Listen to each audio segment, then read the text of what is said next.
खाने को है, न पीने को है, न रहने की व्यवस्था है, बिल्कुल दयनीय दशा है। रक्षाबंधन का दिन था, सब भाई अपनी बहनों से राखी बंधा करके आते हैं और वो उस बालक के हाथ में राखी नहीं है तो उसे ताना देते हैं, तू अभागा है, तुझे कोई बहन नहीं है। रक्षाबंधन का दिवस था, बालकों के साथ में बच्चों ने ताना दिया, राखी न देखी हाथ में। हाथ में तेरे राखी नहीं है, तू अभागा है, कह के लोग उसको चिढ़ाने लगे। छोटा सा बालक 6 वर्ष की उम्र है, जाकर अपनी बूढ़ी माँ से कह रहा है कि माँ से जा कहने लगा, क्यों दुश्मनी साधी गई, क्या बहन मेरे नहीं राखी नहीं बांधी गई। बूढ़ी माँ से जाके वो बालक रोने लगा और कहा कि माँ मेरे साथ दुश्मनी क्यों की आपने, मेरी बहन क्यों नहीं आई, क्यों नहीं बहन को बुलाया। माँ से जा कहने लगा, क्यों दुश्मनी साधी गई, क्या बहन मेरे नहीं राखी नहीं बांधी गई। अब बुढ़िया ने सोचा कि मुझे तो कोई बेटी नहीं है, इसकी तो कोई बहन नहीं है, लेकिन 6 वर्ष का बालक है, अगर इसे बोल दूंगी कि बेटा तेरी बहन कहाँ से लाऊं, तुझे कोई बहन नहीं है, अगर ये कहूंगी तो ये बालक और दुखी हो जाएगा। इसलिए बूढ़ी माँ ने झूठ बोल दिया। बुढ़िया बोली, बहन तेरी सिया महारानी है, तो आई क्यों नहीं मेरी बहन अगर सिया है तो। कहा, पति श्री राम अयोध्या की राजधानी है। बूढ़ी माँ ने सोचा क्यों ना सीता जी को इसकी बहन बता दो, तो आई क्यों नहीं मेरी बहन। तो कहा कि वो पति श्री राम जी है ना, अयोध्या उनकी राजधानी है, बड़े राजा हैं, तो क्यों नहीं आई मेरी बहन। कह के बालक रोने लगा। तो माँ ने कहा, बेटा वो जगत के पिता है, जगत के हैं तारन, नहीं ला सकी मैं गरीबी के कारण। हे बेटा हम इतने गरीब हैं कि मैं नहीं ला पाई, कह के बूढ़ी माँ रोने लगी। बालक बोल पड़ा। बालक ने कहा, उस बालक का नाम जानते हैं क्या है? सत्य लगन। सत्य लगन का अर्थ है जिसकी लगन सत्य हो जाए, परमात्मा से लगन सत्य हो जाए, जिसकी वो सत्य लगन है। और उस बालक ने कहा, सत्य लगन बोला, अवधपुरे कजैबे, बहन सिया जी से हमरा की बंधैबे। सत्य लगन बोला, अवधपुरे कजैबे, बहन सिया जी से हमरा की बंधैबे। बहन सिया जी से हम जाएंगे और सीता जी को बुला के लाएंगे। वो बालक बोल पड़ा। बूढ़ी माँ ने सोचा कि बालक छोटा सा है, कैसी बातें कर रहा है। बुढ़िया बोली, वहां जाना मामूली बात नहीं, ललन 6 साल की तेरी अभी औकात नहीं। तू छोटा सा बालक है, तू कैसे चला जाएगा बेटा। तो बालक ने जब सुना तो बालक जोर से बोला, तड़प कर बोला, अन्न जल तक न खाऊंगा, बिना राखी के मैं मुंह नहीं दिखाऊंगा। कहा कि मैं बिना बहन को लाए मुंह नहीं दिखाऊंगा। और हे माँ, अगर कुछ हो भेंट स्वरूप तो मुझे दे दो, क्योंकि शास्त्र कहता है कहीं जाना चाहिए तो खाली हाथ नहीं जाना चाहिए, कुछ लेकर जाना चाहिए। बहन के घर जा रहा हूं, कुछ लेकर जाना है। बूढ़ी माँ ने कहा, बेटा कुछ नहीं है। बेटा ढूंढ रहा था घर में तो देखा एक मिटकी में सड़ा हुआ सत्तू थोड़ा सा पड़ा हुआ था, उसी सत्तू को बालक बांध लेता है। नहीं माना सड़ा थोड़ा सा सत्तू बांध लिया, करके अनुमान अयोध्या की राह थाम लिया। उसे पता भी नहीं अयोध्या इधर है कि इधर है, बस अनुमान करके उसी मार्ग में वो बालक चल पड़ा कि शायद अयोध्या इधर होगी। और कहता है आज दर्शन सिया राम जी के पैबे, बहन सिया जी से हमरा की बधेबे, बहन सिया जी से हमरा की बधेबे, बहन सिया जी से हमरा की बधेबे।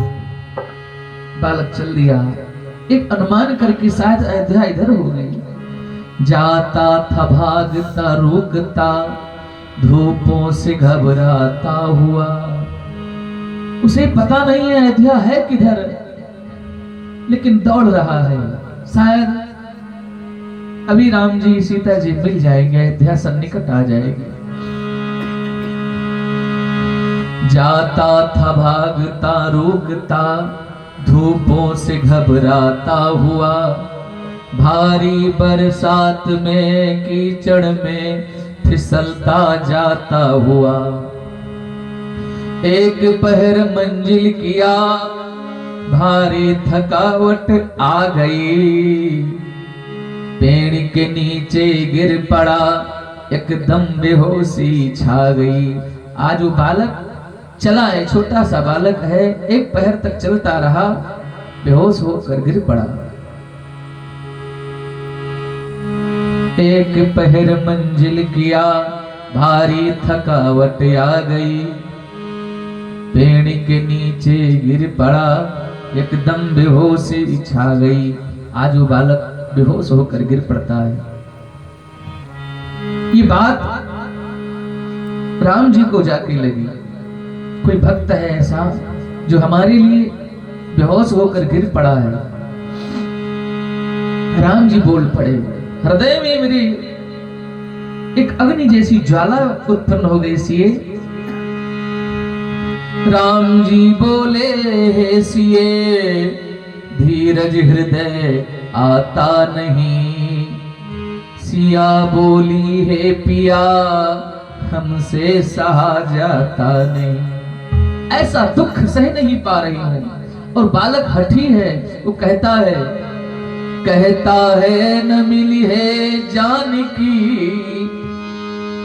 तो जान हम गवई बे, बहन सिया जी से हम राखी बधेबे,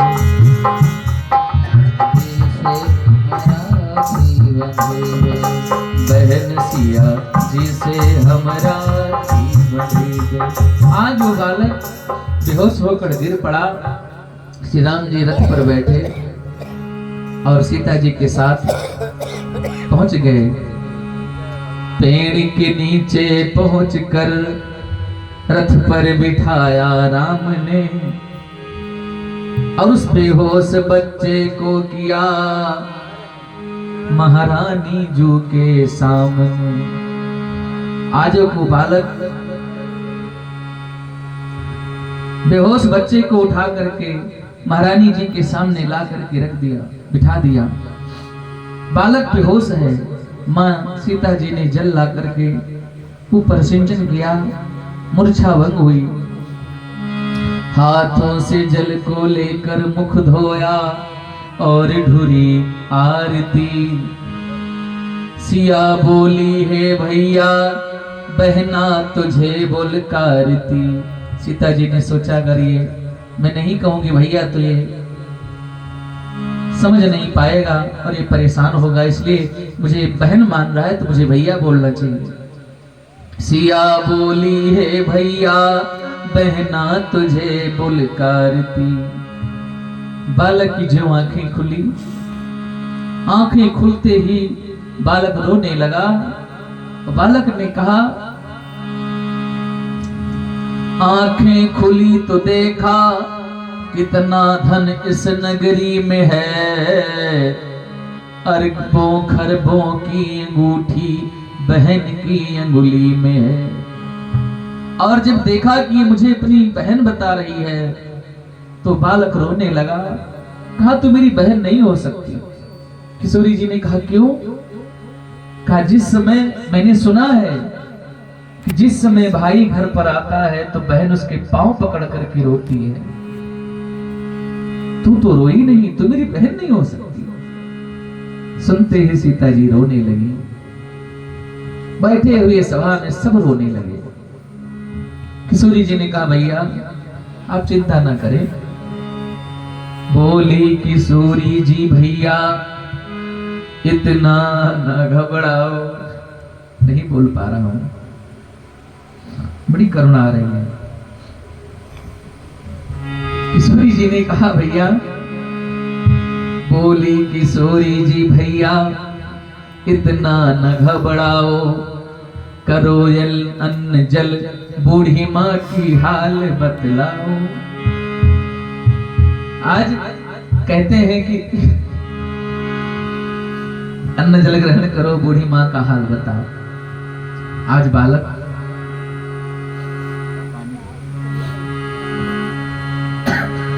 आज वो बालक जैसे बूढ़ी माँ की बात याद की तो बालक कहने लगा कि हे बहन, अगर मुझे अपनी तू भाई मानती तो आज बूढ़ी माँ की हाल आज पूछ रही है, आज न पूछती। तुम तो जानती हो हम लोग कैसे जी रहे हैं, भूखे रह के जी रहे हैं। कह के आज सत्यलगन रोने लगे। किशोरी जी ने कहा भैया आप बिल्कुल चिंता ना करें, अब मुझे क्षमा कर दीजिए। करो अन्न जल बूढ़ी माँ की हाल बतलाओ। इतना सुन करके मेवा पकवान खाने लगा, बात रो रो करके राखी की बताने लगा। अरे बहन तू नहीं आई थी ना, कितने ताना दे रहे थे लोग मुझे, लेकिन अब मैं जाऊंगा और कहूंगा कि मेरी बहन जैसी कोई बहन नहीं है। सीता जी आज सुंदर राखी ला के बांधी है। राखी ला बांधी जो अनेक कलर की लाली, सुरपुर की संपदा से थी बढ़कर कीमत वाली। आज बालक कह रहा है मैं जा करके मिथिला में दिखाऊंगा। कहता है आज बालक जाए मिथिला माँ देखबे, बहन सिया जी से हम राखी बंधेबे, बहन सिया जी से हम राखी बंधेबे।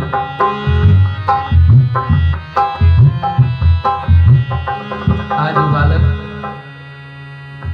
एक सत्तू लेकर गया था छुपा करके कि शायद कहीं जाना चाहिए तो कुछ लेकर जाना चाहिए। सत्तू को लेकर गया है और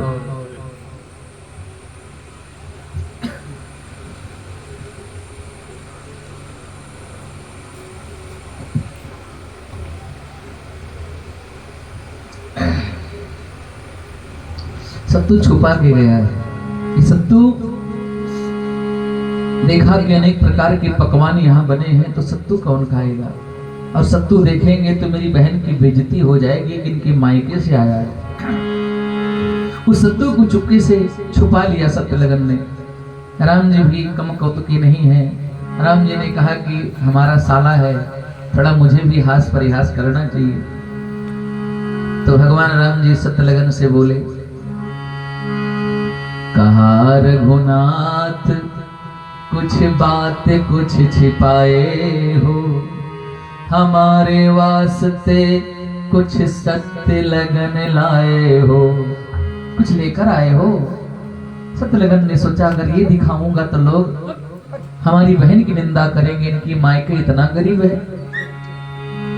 कहा नहीं जीजा जी मैं कुछ लेकर नहीं आया हूं। बहन मांगी तो पुटकी को दबा लेता है, शर्म के मारे सर नीचे झुका लेता है। छीन कर सत्तू दोनों मूर्ति ने खायो है, बखाना स्वाद ऐसा जीवन में न पायो है। भगवान ने सत्तू को जीव छीन करके खाया और थोड़ा सा खाया, सीता जी को खिलाया और सबको बंटवाया और ऐसा स्वाद हो गया। लोग देखते हैं, खाते हैं, कहते भैया कितना मधुर स्वाद है, कहाँ से आया है? राम जी कहते मैं ससुराल से आया है। सीता जी कहती मेरे भैया के घर से आया है। और लोग कहते भैया फिर आना तो सत्तू जरूर लेके आना। ऐसा भगवान ने स्पर्श किया, वह स्वाद पुनीत हो गया, सड़ा हुआ प्रसाद भी प्रसाद बन गया। ऐसी भगवान के राम केवल प्रेम पियारा, जान ले वो सोई जान निहारा। भगवान तो भाव के भूखे। किशोरी जी ने पाई, सब लोगों ने पाया। कुछ काल तक वो बालक वहीं विश्राम किया। फिर बालक ने सोचा मैं तो यहाँ अनेक प्रकार का व्यंजन खा रहा हूँ, मेरी बूढ़ी माँ कैसी होगी? तो कहा बहन अब मुझे जाना चाहिए। ठीक है भैया। बालक की तैयारी देख कर सब दुखी होने लगे, सिया को रोते देख कर पेड़ पक्षी भी रोने लगे।